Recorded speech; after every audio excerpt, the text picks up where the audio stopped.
One of the best predictors for overall life satisfaction is the quality of your relationships. But what does it take to truly be happy in marriage? Is that just that some people get lucky, they find the right person, or is there more to it? We argue that it has nothing to do with luck and nothing to do with finding your soulmate. Finding happiness in marriage is reserved for those who are willing to seek the wisdom and grow in their marital problems and let their marriage grow them up.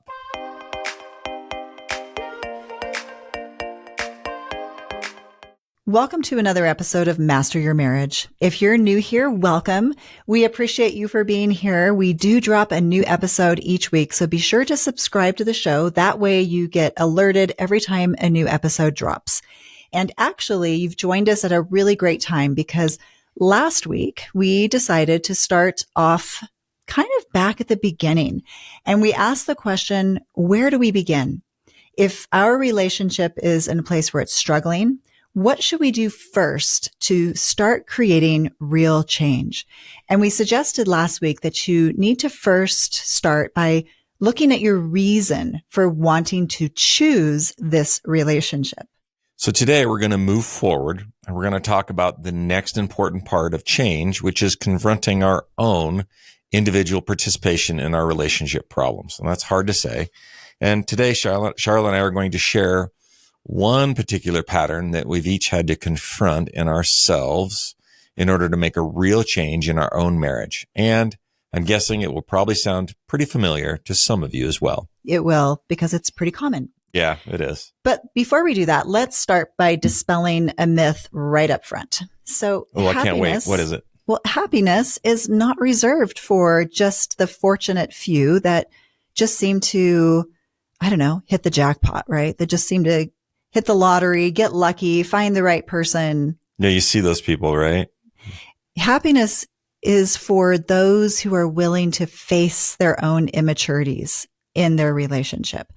Unhappiness in marriage really does stem primarily from relational immaturities. And as we've said here many times on the show, marriage is a people growing machine. It's designed in such a way that it exposes our limitations so that we can gain wisdom and we can grow and we can develop and mature ourselves. So what you're saying is those people that look like they hit the jackpot actually put in work? I think they had to do a lot of work. Okay. Yeah. Well, so the term immature, when we apply this to people in relationships, can feel a little bit harsh, but it's not intended to be insulting. It's about psychological maturity. The language comes from Dr. Murray Bowen, who talked a lot about how we grow and differentiate ourselves as individuals from those around us. We physically mature much faster than we do psychologically. Yep. And in fact, psychological maturity is not really related to age, because I know an 80-year-old or even some 80-year-olds who are really emotionally immature when it comes to their close relationships. Exactly. You're right. And psychological maturity requires us to develop something called a self, which means knowing who we are and understanding what matters to us, and then trying to live according to our internal values and goals, regardless of the external influences that are happening in our life. But that's not how we begin life, is it? No. When we are children, we don't have that sense of self. Our sense of self is reflective, and that means that it's dependent on the adults that are in our life. Well, and here's the story that I wanted to put with that. So, we have a daughter, and I remember early on, she's like, "Daddy, do I look beautiful?" She'd have a bow in her hair, and you could almost just see her change. Like, "Oh, you look so beautiful." She'd stand up tall and smooth out her dress, and and she'd walk like she was beautiful. So that confidence they gain as small children really comes from the parents. Yep. Because they're not mature enough yet to really define who they are. And so they have to look to the adults in their lives to mirror back to them who they are, right? Absolutely. So in essence, we have to borrow our sense of self as children from our parents or our caretakers, because we need to see ourselves through their eyes in order for us to be able to internalize the belief that we're good, that we're lovable, that we're valuable.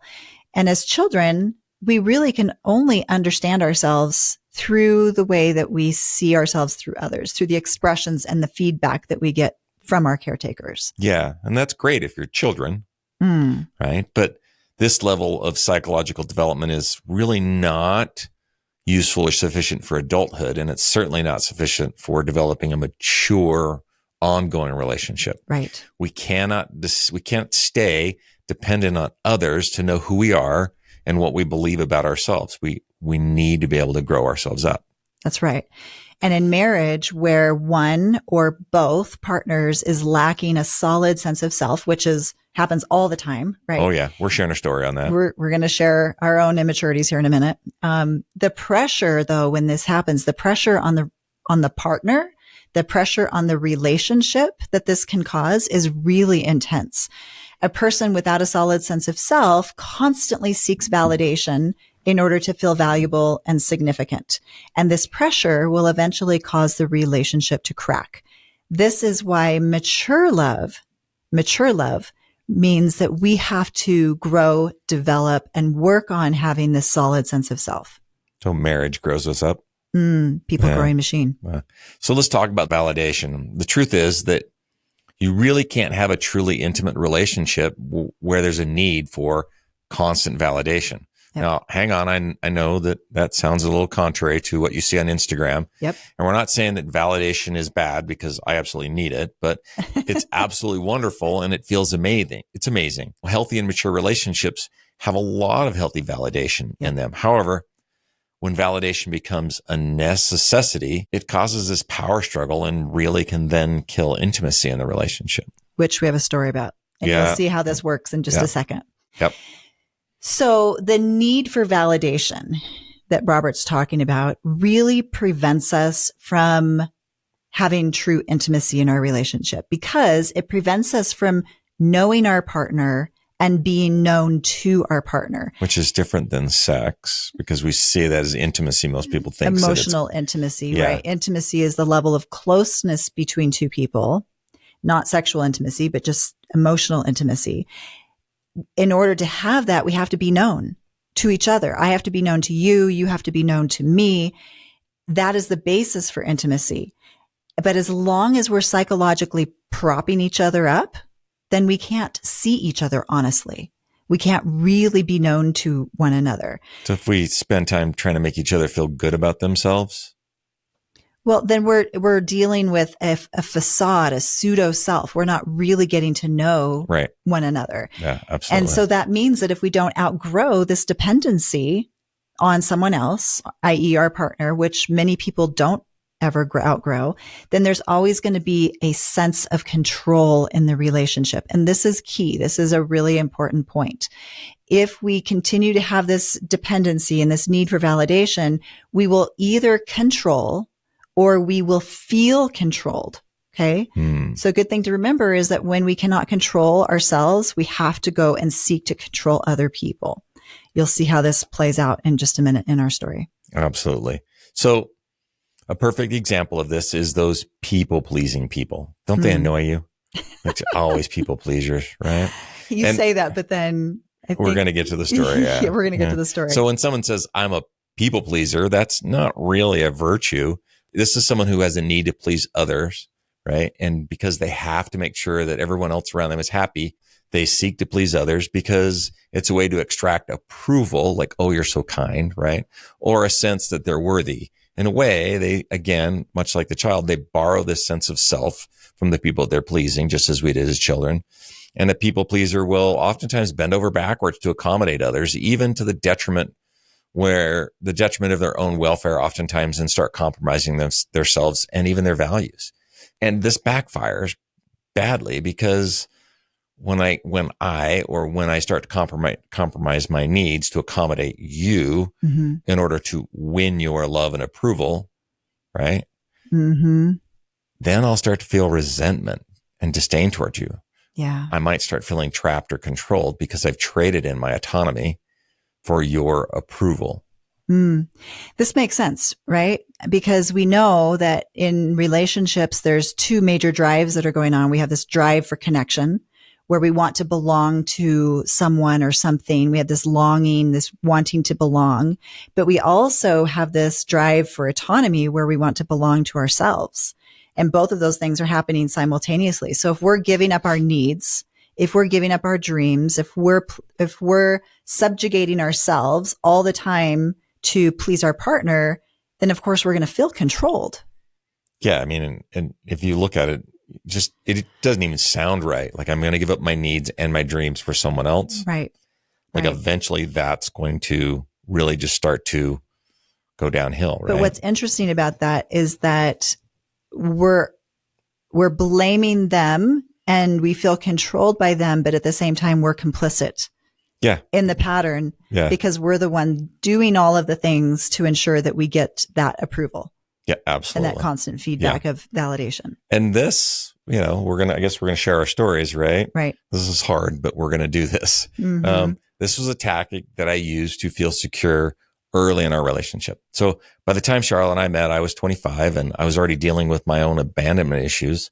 So my mom was divorced. I think she's married 4 times, right? And so she was divorced when I was 5 and my dad couldn't or wouldn't pay child support. And so my mom wouldn't let us see him. And so I sort of couldn't figure out why my dad was never around or why he didn't want to see us. So I felt like he was abandoning me, and my mom had some issues. And so she would take off on weekends and sort of disappear. And so subsequently I had this abandonment issue that people that are important to me in my life just start to just disappear. And then on with stepdad number 2, and they got divorced, and stepdad number 3, and then they got divorced. And so here I am with the father figures in my life and even my mom, and everybody just sort of leaving, right? And these experiences just sort of left a mark on my sense of self. And so my way to coping was I was this little people pleaser. So I would try hard to please the people around me, subconsciously hoping that they wouldn't leave me. Yeah. Right. So let's fast forward that into a relationship with Charlotte, right? So this version of me, that people pleaser, it didn't really seem to come out in my friendships. I had some really good friends, and I don't think I was people pleasing to them. I mean, any more than I would, but in my deeply romantic and intimate relationships, and the people who mattered to me, I would do almost anything to keep them happy. Yeah. And this was my way of ensuring sort of my safety net and my stability, that these people wouldn't leave me. And on some level I knew, or I suspected, that I was loved and that I was worthy as long as I received positive feedback. Right. Right. In this case from Charlotte, and that hopefully that would ensure that she would also not leave me and that she would stay there. Right. And over time, as you can imagine, after years of consistently just giving and giving him this effort to keep Charlotte happy, it came at the cost of my own needs, and it sort of felt like a prison. And I ended up feeling more and more resentment as the years go on, because Charlotte was the one who I had given up my autonomy for. Yeah, and I think one thing you said there that was important that I want to key in on is that this is what makes marriage and relationships, intimate relationships or romantic relationships, so powerful, because you said it didn't surface as much with your more casual relationships and your friendships. It only really surfaced, this immature part of you only really surfaced in your closest relationships, i.e. with me. Yeah. And that's why when we're with the people who matter to us most, that's when we get to see ourselves so clearly. Yeah, they become the mirror that reflects the things that are hard to see. Yep. Yeah. So we're going to talk about my side of it now, because I played a role in this as well. So there's another pattern of control that arises from this need for approval. And in my case, it was being the controller. So instead of pleasing people, we can also manage people. And we do that to also feel secure or to feel validation. And so for me, this was how my psychological immaturities initially showed up in our relationship.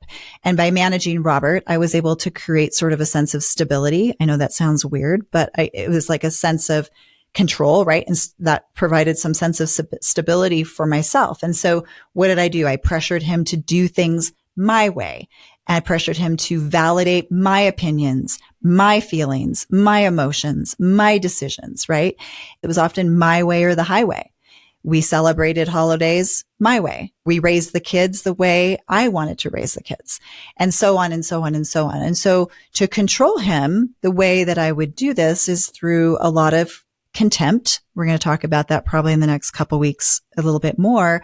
But basically that was taking a superior stance, acting like I was better than and talking down to him. And what I didn't realize, unbeknownst to me at the time, this was a way of borrowing a self.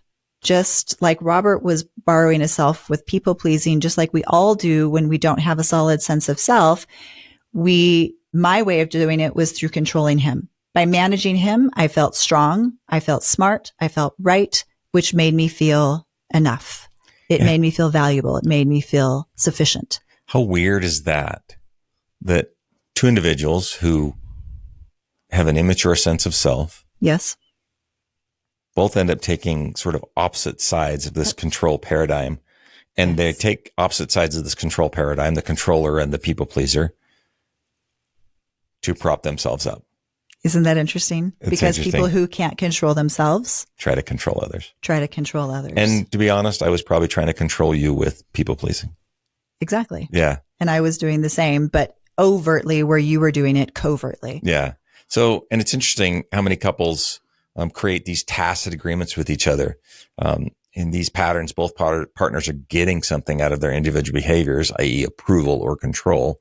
It's interesting how we seem to find each other, isn't it? We tend to find the partner to marry that fits into the other side of our pattern. Isn't it? Yeah. Being controlled or controlled. Yeah. Interesting. So I positioned myself in the one-up position, right? As the controller, being superior, being better than. And this was done with verbal abuse like criticism or blame or indifference. In exchange, I felt a pseudo power that fed my underdeveloped sense of self. And I positioned myself in the one down position in a place of less than so that I could be needed because I was desperate for validation. And by doing what I thought would please her, I could say, look at all the wonderful things that I'm doing to be an excellent husband. Therefore, I must be good. I must be worthy. And then she won't leave me. Right.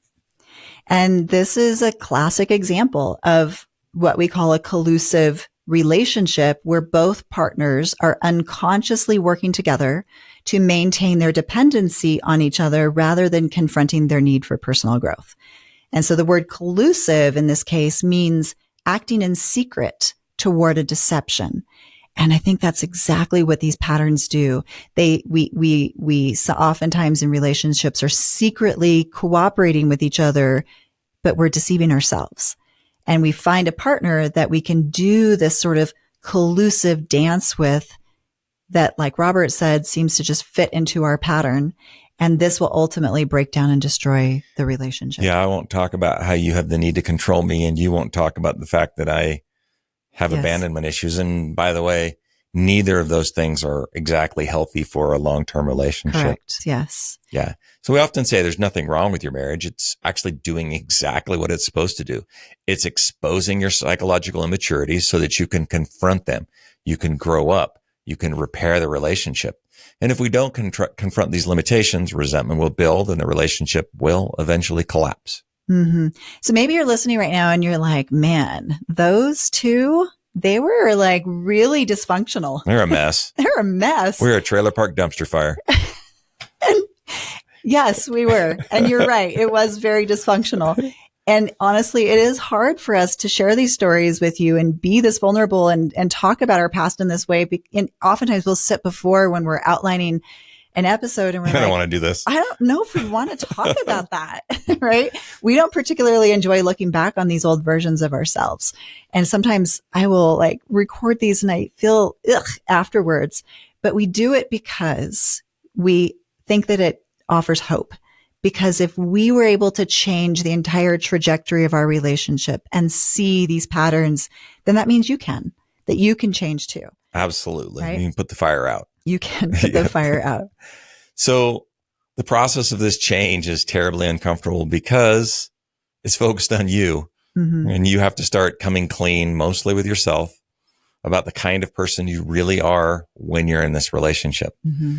Most people come to coaching saying, yeah, I know I'm a little bit messed up, but look over here. Look at my spouse. Look at the ways that they're falling down. Yes. Look Don't at just him. see how it's really their fault. I mean, I share some blame. I understand. I might have 1%, but it's 99% their fault. And we do that mostly because we don't want to look at ourselves. Right. Nobody wants to look at themselves. Yeah. But I've also noticed that there's this turning point when couples start to heal. Couples usually begin to heal when they start to have a more truthful narrative about their story. Change starts to happen when both partners become a little more capable of confronting what is true about themselves and how they've both contributed to the problems in the relationship. And that's when they get to this point when they can actually have this like solid foundation where they can start to rebuild a happy, successful relationship together. Yeah. What if your partner, isn't doing this with you, doesn't want to make a change or isn't thinking about it? Well, the answer is do it anyway. You don't need anyone's permission to confront your own limitations. Maybe they come around and maybe they don't. But here's the thing. If you confront yourself now, your partner can no longer control you through the limitations and your shortcomings. Yeah. And this is interesting because take back your autonomy. When you step out of the pattern can no longer continue, right? Yeah. So this is what happened with us with this pattern that we've just described today. There was this day when Robert came forward and he was like, I just can't do this anymore. And it wasn't mean. It wasn't insulting. It wasn't critical. It was just truthful and it was just honest. And instead of people pleasing and subjugating himself, he stepped out of that pattern and said, you can't treat me this way. And it was really honestly just as simple as that. He stopped being in his part of the pattern, right? Which I guess that brought the pattern honestly to a full stop because it takes two people to collude. It does, right? It does. And I remember that. I remember saying that. And the funny thing was it takes hindsight to realize, to see it, how that shift changed in our relationship. But right. I remember saying it and I remember thinking you're going to be mad and you were just like, oh, okay. Yeah. And I think I'm sure I still tried to continue to, come at you from different angles to keep doing my pattern. But as long as the pattern only has one person in it, there's no collusion anymore, right? You can't collude by yourself. No, yeah. I was just sort of bulletproof when it came to that. Like, nope. Right. And that was the beginning of healing and that's what we see with so many couples. Yeah, absolutely. So change begins with 3 elements. And we want to cover these really quickly, which is a little bit of what we talked about today, plus a little bit about what we talked about last week. So what are the 3 elements that we need for change? Okay. So number 1, we need to have a fruitful reason for staying in this relationship. It needs to be fruitful, right? We talked about this last week.